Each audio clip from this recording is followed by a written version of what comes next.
మీకు phone calls వచ్చేటప్పుడు మీరు కాల్ రికార్డింగ్ చేస్తున్నారా? అయితే ఖచ్చితంగా మీరు ఇది పాటించాల్సిందే.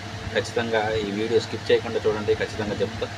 ఏంటంటే మనం అండర్ సెక్షన్ 72 ఐటీ యాక్ట్ ప్రకారం మనం ఒక వ్యక్తి పర్మిషన్ లేకుండా వాయిస్ కాల్ రికార్డ్ చేయడం, అదేవిధంగా రికార్డింగ్ చేయడం కానీ ఎటువంటివి కానీ చేస్తే మనకు 2 లక్షలు అంటే 2 ఇయర్స్ జైలు అనేది, అదేవిధంగా ₹1,00,000 జరిమానా అనేది విధించడం జరుగుతుంది. అది లా అండ్ ఆర్డర్ ప్రకారం. ఏంటి అండర్ సెక్షన్ 72 అదేవిధంగా ఐటీ యాక్ట్ ప్రకారం మన మీద కేసు బుక్ అవుతుంది.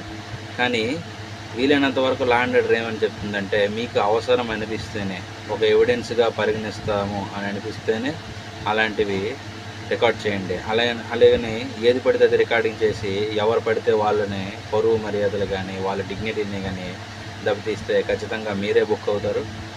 ఓకేనా? మీకు ఎటువంటి కాల్ వచ్చినప్పుడు కూడా మీ ప్రాణానికి హాని కలిగించేవి కానీ, మీ కుటుంబ సభ్యులు పరువు మర్యాదలకి ఇబ్బంది కలిగిపెట్టేవి కానీ ఏవైనా ఉంటే రికార్డ్ చేయండి. ఖచ్చితంగా సదరు పోలీస్ స్టేషన్కి కంప్లైంట్ అనేది ఇస్తే వాళ్ళ మీద యాక్షన్ తీసుకుంటారు. ఈ రీల్ మీకు తెలిసిన వాళ్ళకి షేర్ చేయండి.